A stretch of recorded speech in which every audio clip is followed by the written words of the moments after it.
এখন আমরা class 7-এর third summative এর কতগুলো প্রশ্নের সমাধান করব। প্রথম প্রশ্ন দেখো, বাষ্পায়নে তরলের তাপমাত্রা কী হবে? তাহলে কমবে। তার কারণ জানি বাষ্পায়ন যেখান থেকে হবে, বাষ্পায়ন যে লীন তাপ, সেই জায়গা থেকে লীন তাপটা শোষণ করবে। তার মানে বাষ্পায়নে তরল যেখান থেকেই হোক, তাহলে তরলের তাপমাত্রা ক্রমশ কমতে থাকবে।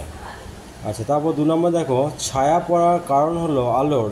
তাহলে ছায়া যে পড়ছে তার পিছনে দায়ী হচ্ছে যে আলো সরলরেখায় চলাচল করে। যে আলো যে সরলরেখায় চলাচল করে তার একটা প্রমাণ হচ্ছে যে আলোর সামনে যদি কোনো অস্বচ্ছ বস্তু রাখা হয় তার পিছনে কিছুটা।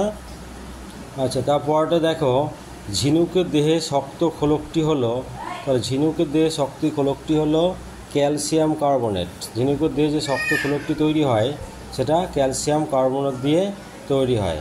আচ্ছা, তারপরে দেখো পটাশিয়ামের চিহ্ন, তাহলে এটা তোমরা জানো যে পটাশিয়ামের চিহ্ন হচ্ছে কে। আচ্ছা, তারপরে দেখো নিউটনের দ্বিতীয় সূত্র থেকে জানা যায় তাহলে বলের পরিমাণগত সংজ্ঞা। তাই নিউটনের দ্বিতীয় সূত্র থেকে আমরা বলের পরিমাপ করতে পারি এবং সেখানে পরিমাপের যে সমীকরণ সেটা হচ্ছে F = ma, অর্থাৎ বল সমান ভর ইন্টু ত্বরণ। বেশ, তাহলে একইগুলো দেখলাম আমরা। এবার 2-এরগুলো দেখো, এসআইতে তাপের একক কী? আমরা তাহলে এসআই পদ্ধতিতে তাপের একক হচ্ছে জুল, কারণ তাপ এক শক্তি আর তাপের একক বা শক্তির একক হচ্ছে জুল। মিউরিয়েটিক অ্যাসিডের রাসায়নিক নাম, মিউরিয়েটিক অ্যাসিড হচ্ছে হাইড্রোক্লোরিক অ্যাসিড। এর রাসায়নিক নাম হচ্ছে হাইড্রোক্লোরিক অ্যাসিড, সংকেত হচ্ছে HCl। আচ্ছা, তারপর দেখো লঘু ক্ষারীয় দ্রবণে ফেনলফথ্যালিনের বর্ণ কী হয়? তাহলে জানি যে এই নির্দেশকের বর্ণ ক্ষারীয় দ্রবণে হবে গোলাপি। বেশ, তারপরে প্রশ্ন দেখো, ছায়ার আংশিক আলোকিত অংশকে কী বলে? আচ্ছা, আমরা দেখেছি যে আলোর সামনে যদি কোনো অস্বচ্ছ বস্তুকে রাখা হয় তাহলে বিপরীত দিকে একটা ছায়া পড়ে।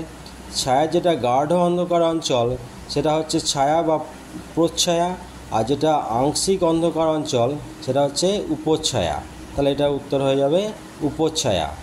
তারপরে দেখো এসআইতে ত্বরণের একক কী? তাহলে এসআই পদ্ধতিতে ত্বরণের একক হচ্ছে মিটার পার সেকেন্ড স্কোয়ার, কারণ ত্বরণের একক হচ্ছে মিটার পার সেকেন্ড স্কোয়ার। বেশ, এবার কতগুলো শূন্যস্থান পূরণ আছে। দেখো যে সূচিছিদ্র ক্যামেরায় বস্তুর কী গঠিত হয় না, প্রতিকৃতি গঠিত হয়। এটা ভালো করে মনে রাখবে যে সূচিছিদ্র ক্যামেরায় কোনো প্রতিবিম্ব নয়, যেটা গঠিত হয় সেটাকে বলা হচ্ছে প্রতিকৃতি। আচ্ছা, তারপরে দেখো অ্যাসিড লিটমাসকে কী করে? তাহলে অ্যাসিড আমরা জানি নীল লিটমাসকে লাল করে। আচ্ছা, তাপ মাপা হয়। আচ্ছা, তাপ মাপার যন্ত্র হচ্ছে ক্যালোরিমিটার। তাপ মাপার যন্ত্র হচ্ছে ক্যালোরিমিটার। আর তাপমাত্রা বা উষ্ণতা সেটা মাপার যন্ত্র হচ্ছে থার্মোমিটার। সুতরাং এটা একটু খেয়াল করবে, তাপ মাপার যন্ত্র হচ্ছে ক্যালোরিমিটার। বেশ, তারপরে দেখো নিউট্রনবিহীন একটি মৌল হলো। তা নিউট্রনবিহীন একটি মাত্র মৌল হচ্ছে, সেটা হচ্ছে হাইড্রোজেন। আরও ভালো করে বললে সাধারণ হাইড্রোজেন বা প্রোটিয়াম H11 যে আইসোটোপ, সেই আইসোটোপের মধ্যে একটা মাত্র প্রোটন, একটা ইলেকট্রন আছে, কোনো নিউট্রন নেই। তাহলে এটার উত্তর আমরা বলতে পারি সাধারণ হাইড্রোজেন, বা ভালো করে বললে যে হাইড্রোজেনের আইসোটোপ প্রোটিয়াম। বেশ, আবার দেখো ভিনিগার জবা ফুলের পাপড়ির নির্দেশ। আচ্ছা,